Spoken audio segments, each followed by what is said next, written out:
field goal, too. Oh, that way, Drew.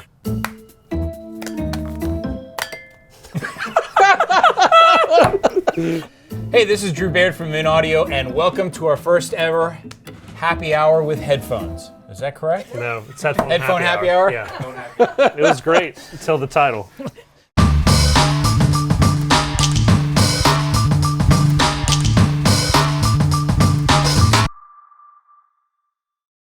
Hey, this is Drew from Moon Audio, and welcome to Headphone Happy Hour. I'm here with my dear friends, Sarah and Ricky. Ricky, what are we going to be doing today? So essentially, this is a new segment we're going to be doing where we essentially pour a glass of a specific beer and we talk about a specific headphone and we just kind of take it from there. And so today we are enjoying Sam Adams, and for personally being a lifelong Bay Stater, I am quite partial to the Sam Adams, which Boston Lager. And Sam Adams, you know, founding father, history, and it got us thinking about a company with a long history, and that's Sony. And so today we decided to pair our Boston Lager with the Sony MDR-Z1R headphones. So, Drew, you want to have the honor? Sure. So the incredible thing about Sony is they've been around a long time in the reference headphone game. I'm not sure if any of you know this or not. The dieharders will remember back in, I think, 88 or 89, Sony came out with the MDR-R10, and they were similar shape to this, same size, but they had wood cups. They were really at the forefront of technology at the time. Nobody else really had a reference headphone. They had come upon this really cool new technology of materials, this biocellulose material that they created a driver design with, and it was a huge hit. At the time, it was $2,500, late 80s. That was a lot of money for headphones. By today's standards, not that big of a deal. You know, these Sony MDR-Z1Rs are at $19.99. I think they're on sale right now for $17.99, so a good time to buy them. And you know, some of the really expensive headphones these days are in the 6,000s, and hey, if you get an electrostatic setup, I mean, they can be, you know, in the tens of thousands. So I got to ask you right off the bat, this is a really different shape.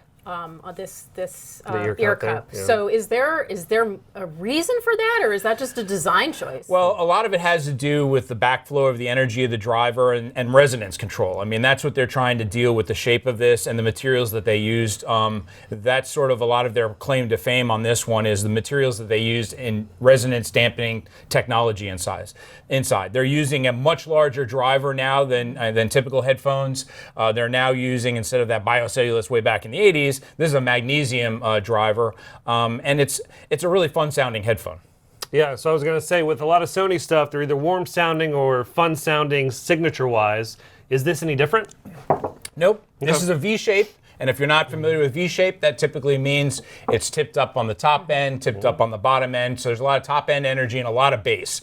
So if you're a bass head, or if you're into gaming, or you want a home theater headphone, or you listen to like EDM, R&B, pop, anything with a lot of bottom end energy, this is a great headphone for you. Nice, nice. So what about, like, if you're into vocals? Is this going to be a good headphone for vocals? Well, the mid-range is recessed a little bit, hence the V-shaped. That doesn't mean that you can't use it for vocals.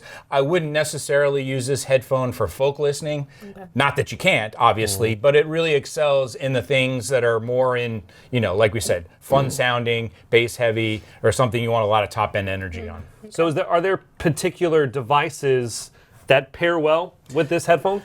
This is a very easy to drive headphone, so you don't need a lot of power. You can drive it from a phone, a tablet, a computer, you know, a digital audio player, not a big deal.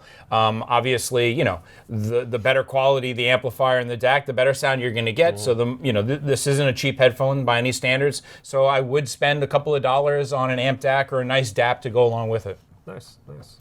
Well, even though we forgot to bring a Dragon cable to the bar with us today, I would be remiss if I did not ask about Dragon cable. So what's the best pairing? Yeah, well, I mean, what do you like?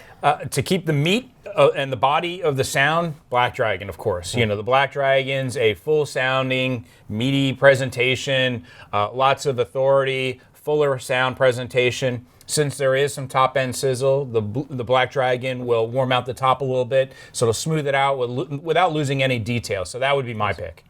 Okay, so let's say somebody wanted a Silver Dragon cable to pair with these. How would that affect the overall sound of the headphone? So look, there's no right or wrong to any of this. You know, every cable's got its own materials that are utilized. They change the sound signature.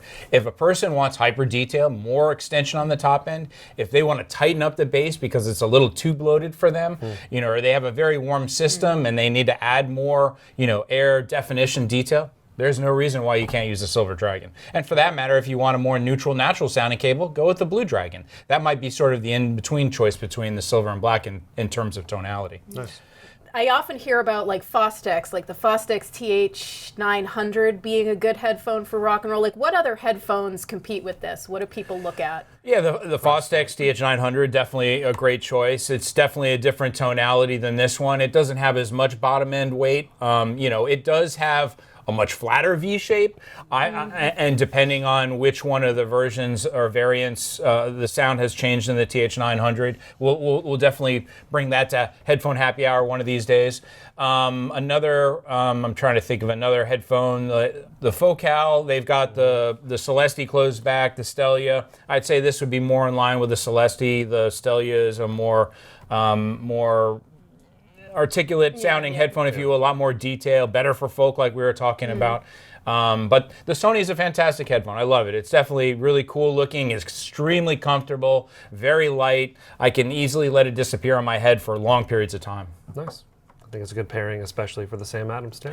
Good pairing for the Sam Adams. Do you think Sam Adams himself would have enjoyed the Sony I think Sam Adams might have enjoyed these. I think he was into hip hop, so you know. Yeah. Makes sense. Yeah. I see that. I see that.